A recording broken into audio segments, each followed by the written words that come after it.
కాబట్టి ఇప్పుడు ఆ పర్వతం ఏమి ఇవ్వాలి? శ్రీశైలము అన్న మాటకు అర్థం ఏమిటంటే కొండవంక చూసినా, కొండ పేరెత్తినా, కొండ గురించి విన్నా, కొండ ఎక్కినా అది ఏం చేయాలి? శకారమునకు కారకము కావాలి. అంటే సమస్త సుఖములకు ఆలవాలం అదే. తాపము అని ఒక మాట ఉంటుంది శాస్త్రంలో, సంసార భ్రమణ పరితాపోపశమనం అంటారు శంకరాచార్యుల వారి శివానంద లహరిలో. తాపము అంటే వేడి. వేడి ఎందుకు పుడుతుంది అంటే సంకల్పము నెరవేరకపోతే వేడి పుడుతుంది.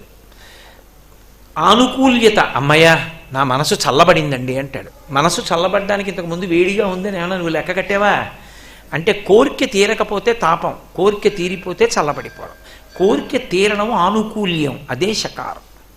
అంటే ఎవరు ఆ పర్వతాన్ని తలుచుకున్నారో, పర్వతం ఎక్కారో, దాని పేరు ఎత్తారో, అటువంటి దాన్నన్నిటినీ కూడా ఇవ్వగలిగిన శక్తి ఎక్కడ నిలబడిందో అది శ్రీశైలము. అందుకు శివుడు ఆ పేరుతో పిలిచాడు దాన్ని.